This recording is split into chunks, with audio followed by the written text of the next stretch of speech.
नमस्कार दोस्तों, क्या आपने कभी सोचा है कि सच्चा सुख और शांति हमें बाहर से नहीं बल्कि हमारे भीतर से मिलती है। आज की दुनिया में हम सब मैनिफेस्टेशन यानी इच्छाओं की पूर्ति की दौड़ में लगे हुए हैं। नई कार, पैसा, पद, शोहरत, लेकिन क्या कभी महसूस किया है कि इन सब के मिलने के बाद भी मन अधूरा ही रहता है। आज हम आपको ले चलेंगे एक ऐसे प्राचीन स्रोत की ओर जो न सिर्फ भौतिक इच्छाओं से आगे जाने का मार्ग दिखाता है बल्कि आपको सीधे भीतरी आनंद और दिव्यता से गहरे संबंध तक पहुंचाता है। जी हाँ, आज का हमारा विषय है श्री नारायण स्तुति, प्रकट होने से परे और भीतरी आनंद की ओर।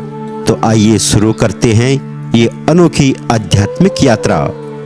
दोस्तों, हम सब ने सुना है कि मंत्र और स्रोत जीवन बदल सकते हैं, लेकिन अक्सर लोग इन्हें सिर्फ मांगने के साधन के रूप में प्रयोग करते हैं, जैसे धन, सफलता और वैभव। पर असली शक्ति छुपी है भीतर की शांति और संतोष को जगाने में, और यही रहस्य हमें सिखाती है श्री नारायण स्तुति। दोस्तों, आज की पीढ़ी सोशल मीडिया और किताबों से सीखी हुई मैनिफेस्टेशन टेक्निक पर विश्वास करती है। विजन बोर्ड बनाओ, अफर्मेशन बोलो, पैसा और कार सोचो और वह आपके पास आएगी।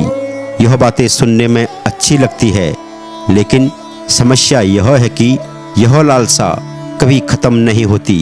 एक इच्छा पूरी हुई तो दूसरी खड़ी हो जाती है, और यह चक्र हमें और अधिक बेचैन, असंतुष्ट और अंदर से खाली करता जाता है। और ऐसे समय में प्राचीन ऋषियों का ज्ञान हमें रास्ता दिखाता है। उनका कहना था, सच्ची संपत्ति भीतर की शांति है, ना कि बाहर का वैभव। और इसी दिशा में हमें ले जाती है नारायण स्तुति। भक्तजनों, नारायण स्तुति एक भक्तिपूर्ण स्रोत है जिसमें भगवान विष्णु की स्तुति की गई है।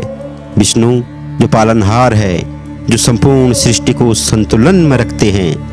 लेकिन याद रखिए, यह स्रोत केवल कुछ श्लोकों का समूह नहीं है।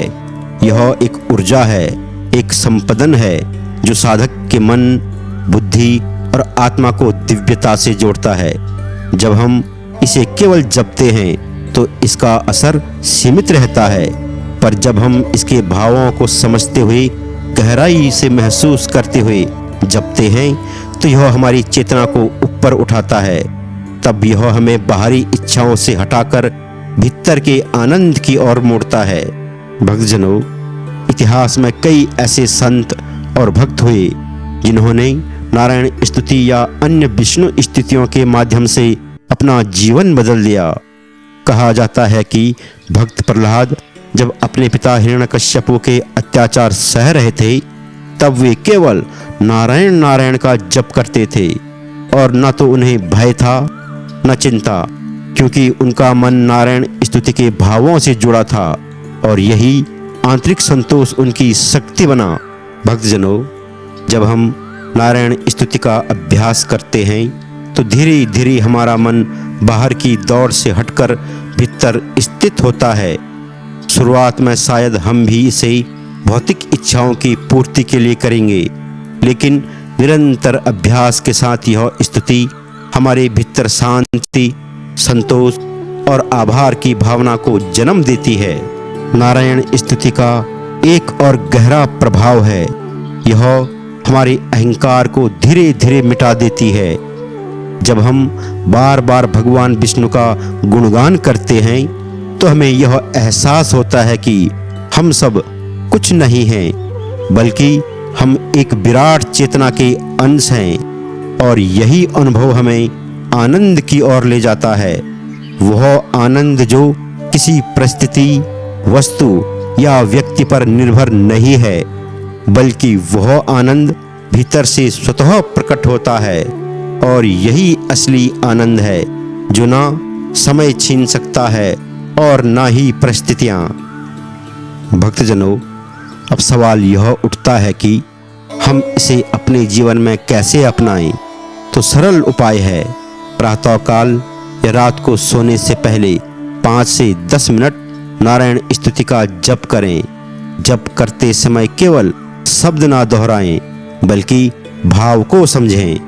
भगवान श्री हरि गरुड़ जी की पीठ पर अपने चरण कमल रखे हुए हैं, जो शंख, चक्र, ढाल, तलवार, गदा, बाण, धनुष और पास, इन 8 आयुधों को धारण किए हुए हैं, जो अणिमा, महिमा, गरिमा, लधिमा, प्राप्ति, प्राक्रम्य, ईशित्व, वशित्व, इन 8 गुणों से युक्त हैं और जिनकी 8 भुजाएं हैं। वे भगवान श्री हरि मेरी सब प्रकार से रक्षा करें। मत्स्य मूर्ति भगवान जल के भीतर जल जंतु रूपी वरुण पास से मुझे बचाएं। माया का आश्रय लेकर ब्रह्मचारी का रूप धारण करने वाले वामन भगवान स्थल पर और विश्व रूपधारी श्री त्रिविक्रम भगवान आकाश में मेरी रक्षा करें।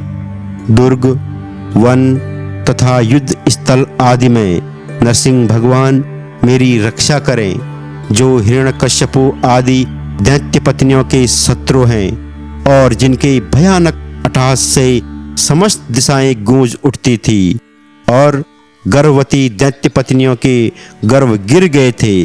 वे प्रभु नरसिंह सब प्रकार से हमारी रक्षा करें। भक्तजनों, धीरे धीरे इसे अपने ध्यान का हिस्सा बनाएं। हर दिन कुछ क्षण कृतज्ञता में बिताएं।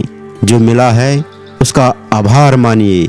आप देखेंगे कि कुछ ही समय में आपका मन अधिक शांत, अधिक संतुष्ट और आनंदित हो जाएगा। भक्तजनों, सबसे सुंदर बात यह है कि यह स्तुति हमें सीधे दिव्यता से जोड़ती है। यह हमें सिखाती है कि असली मैनिफेस्टेशन बाहर कुछ पाने का नाम नहीं है, बल्कि यह भीतर शांति प्रकट करने और सार्वभौमिक चेतना से जोड़ने का नाम है। यही नारायण स्तुति का अंतिम संदेश है। सच्चा सुख भीतर है और वही परम नारायण हमें उसकी ओर ले जाते हैं। जय श्री नारायण।